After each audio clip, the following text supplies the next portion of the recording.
Ainda hoje, não é raro o lugar a que eu chegue em que não me perguntem. Então é raro o lugar que eu chegue e não me perguntem. Lula vai ser preso logo? E eu, não. Quase sempre o que se segue é um ar de decepção e às vezes até de surpresa.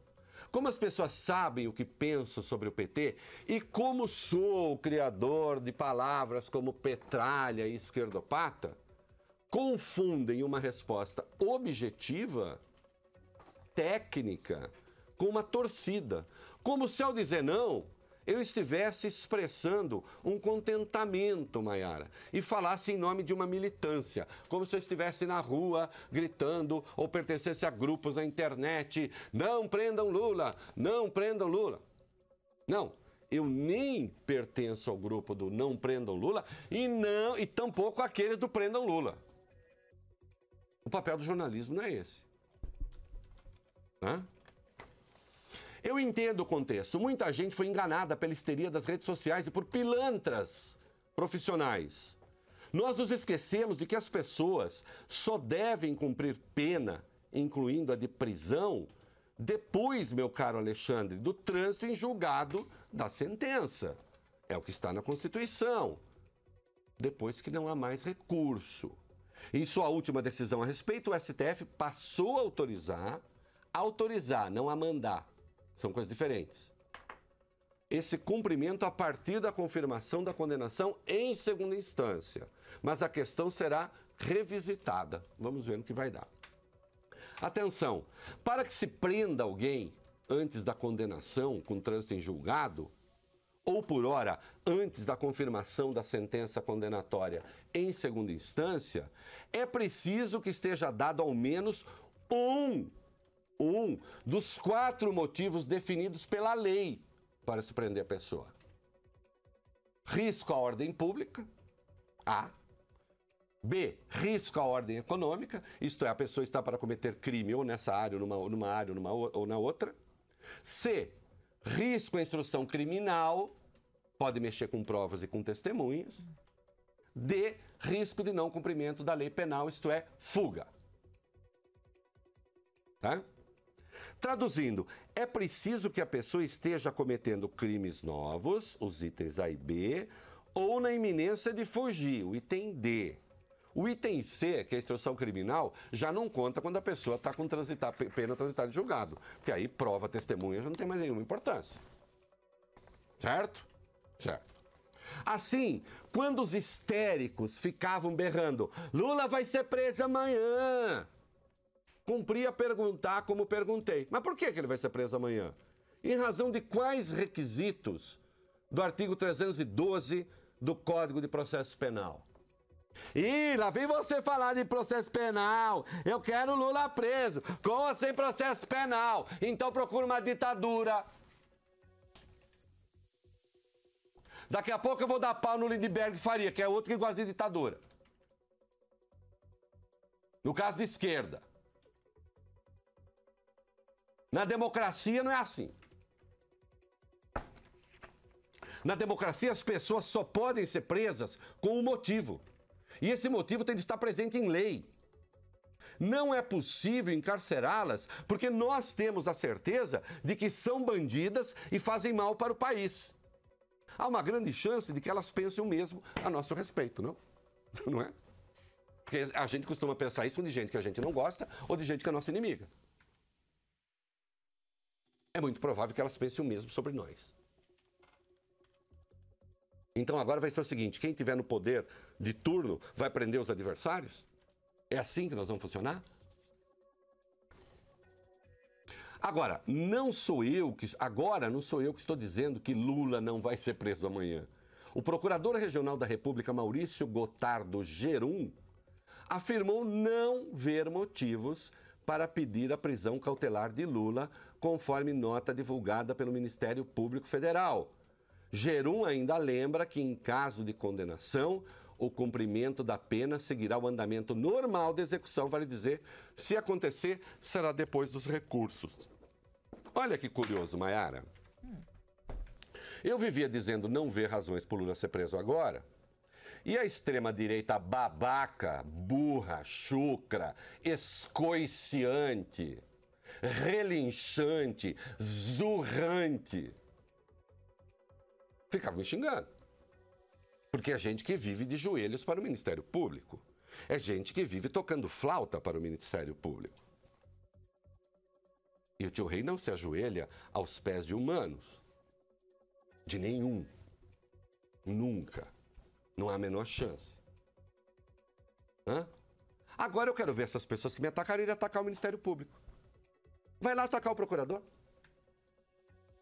Vai atacar o procurador agora de, filopetista, criptocomunista e todas essas bobagens que esses idiotas ficam repetindo sem saber o que significam. Geron disse não ter formalizado o pedido de prisão preventiva e afirmou não ver motivos para tanto, e com efeito não há. Porque o Lula está cometendo algum crime novo agora? Que ameaça a ordem pública e a ordem econômica? Ele está mexendo com testemunha e prova? Existe indício de que ele vai fugir? Então prender por quê?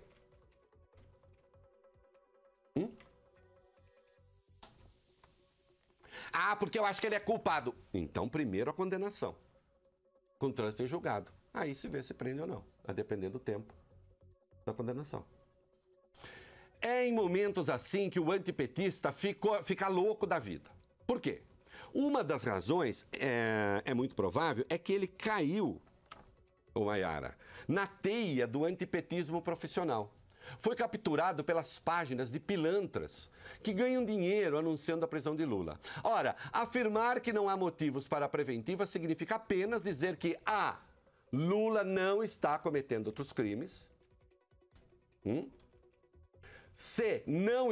B, não está atrapalhando a investigação. E C, não há risco de fuga. Só isso. Não significa dizer que ele é inocente. Vocês conseguem entender a diferença? Muita gente por aí, muitos jornais, muitos sites, muitos programas de rádio, muitos programas de televisão, muitos comentaristas, fazem uma salada. Acham que tem de prender quando a pessoa, às vezes, é condenada em primeira instância, de cara tem de prender. Sem que estejam dados os motivos. Ou o motivo.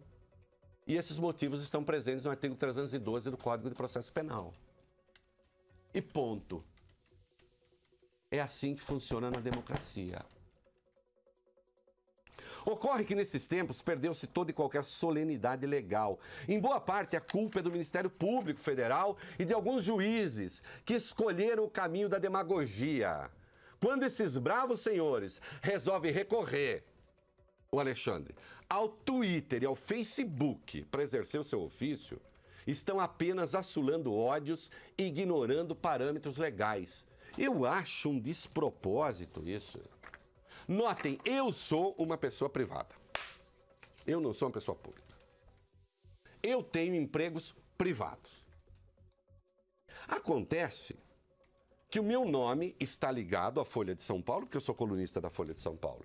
Meu nome está ligado à Rádio Band News FM, porque eu sou âncora de um programa na Rádio Band News FM. Está ligado à RTV, porque eu sou comentarista da RTV. Quer dizer que eu posso agora ir para o Facebook, ir para o YouTube, ir para o Twitter e falar assim... temos de exterminar todos os transexuais, os negros, as pessoas com deficiência física, não sei o quê. E depois digo, estou falando como pessoa, não tem nada a ver nem com a Folha, nem com a Band, nem com a RTV. Como assim? Não tem? Tem. Tem. Aliás, eu sou conhecido porque eu atuo nesses veículos. Embora eles não sejam responsáveis por uma opinião que eu dê na rede social, é evidente que há conexão. Então, quando um procurador vai no Twitter e antecipa juízo e pede condenação e pede cadeia e atua como juiz, depois diz assim, como é que diz o Carlos Fernando, aquele mais feioso? Eu estou atuando como cidadão. Uma banana para você, uma ova para você. Você está comprometendo a instituição, como eu estaria comprometendo esses meios de comunicação, essas empresas, se eu começasse a falar bobagem dessa natureza. Mesmo sendo uma pessoa privada. Qual é? Vamos lá. As pessoas têm o direito de ficar confusas. E agora eu vou entrar em outro caso espinhoso e eu entro, mas olha, se meter em espinheiro é a minha especialidade. E não tenho medo de patrulha. Não tenho medo desses espinhentos, masturbantes, que ficam anônimos atrás das redes sociais, dizendo porcaria, dizendo ignorâncias, dizendo brutalidades. Ou vão estudar ou vão arrumar namorada ou namorado, vão fazer alguma coisa dessa vida miserável. Lê um livro, por exemplo, qualquer um. Vai ler bula de remédio, porra. Para com esse negócio aí. Vai ficar com hemorroida, de tanto ficar sentado aí, só desejando coisa ruim pros outros, falando porcaria. Vai fazer alguma coisa útil nessa vida miserável. Muito bem. Se é assim, vamos comprar briga. As pessoas têm o direito de ficar confusas. Veja o caso de Sérgio Cabral. Eu perdi a conta já do número de anos a que ele foi condenado em primeira instância. Eu acho que são 87, a última conta que eu vi. Deve ser isso. Se não é 87, é 187, 297, 387. 87 mesmo. 87, tá bom. Mas ainda inexiste condenação em segunda instância. Ele está em prisão preventiva, dona Maiara. Cabral assula em mim, provoca em mim, os instintos mais primitivos, para lembrar aquela frase lá do Roberto Jefferson. Sim. Mas eu tenho de pensar com a lei, não com os meus gostos e, como direi, com os meus desgostos. Afirmar que ele continua a atuar como chefe de organização criminosa, como está fazendo agora o Ministério Público, porque ajudou na entrada de queijo clandestino na cadeia, é uma piada populista e grotesca. Infelizmente, a imprensa ajuda. Chama queijo de artigo de luxo. Olhem as fotos da cadeia para ver o luxo que tem lá. Mas os dias estão assim. Eu nunca tive nada de bom a dizer sobre Cabral. Meu blog existe há quase 12 anos. Procurem alguma vez. E eu conto meus 2 mindinhos, não um só. Eu conto 2. Procurem uma única vez em que eu elogiei Sérgio Cabral. Ao contrário, quando ele aparecia como o herói do Novo Rio na TV Globo e nas organizações todas, eu já barrava porrada nele. Eu fui o cara que sozinho disse: as UPPs são uma porcaria. Unidade de Polícia Pacificadora. Minha questão de sempre, pacificar quem? Bandido com polícia? Bandido não tem que ser pacificado, tem que ser preso. E não fazer pacto com ele.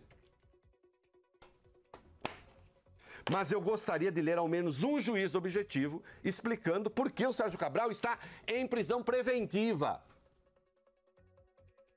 E não, eu não acho que ele seja inocente. Na verdade, até onde acompanhei, minha cara Maiara, e confesso que não é um daqueles casos que eu tenha visto no detalhe, porque eu tenho mais o que fazer do que me especializar em Sérgio Cabral, parece-me que são convincentes os sinais de que seja culpado de muita coisa. E sim, há no rolo algumas acusações que são ridículas. Mas tem coisa grave. Cabral era uma espécie de troféu do juiz Marcelo Bretas. Né? Que agora tem essa, os juízes estão começando a ter seus troféus. Né? Não fala troféus perto de mim que eu posso ficar violento. Cabral... nem troféus, nem degraus. Eu posso ficar muito violento. Já você pode escrever xícara com X ou com CH, sabia? Não.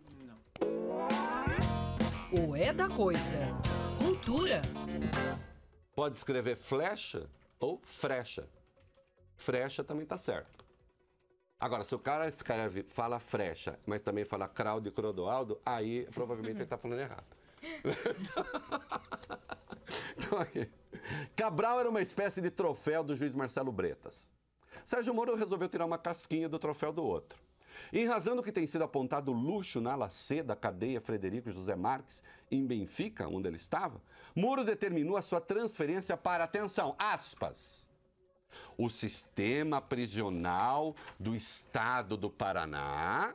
Então, primeiro lugar para onde o Moro mandou o Sérgio Cabral, veja que ele não disse assim, vai para o Complexo Médico de Pinhais. Não. Ele disse, Sérgio Moro vai para o sistema prisional do Estado do Paraná, especificamente para o Complexo Médico de Pinhais, na ala já ocupada por outros presos da Operação Lava Jato. Eu gosto de sutilezas de linguagem, eu venho dessa área, né?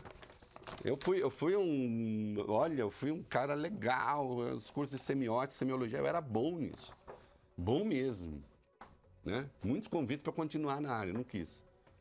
Eu gosto de sutileza de linguagem. A decisão não deixa dúvida. Haveria um único lugar na República, hoje em dia, Maiara, em que a pena é cumprida à risca. O sistema prisional do Paraná, da terra de Maiara. Né? Não por causa da água, eu suponho. Não por causa do ar, eu suponho. Não por causa dos paralelos, não. É que lá reina o demiurgo das nossas esperanças. Sérgio Moro. Convenham, ele é o herói do novo Brasil. Não é mesmo? Um Brasil que de tão novo realizaria hoje um segundo turno entre Lula, aquele que não será preso amanhã, e Jair Bolsonaro. Mas os idiotas aplaudem com entusiasmo. Hashtag pronto falou.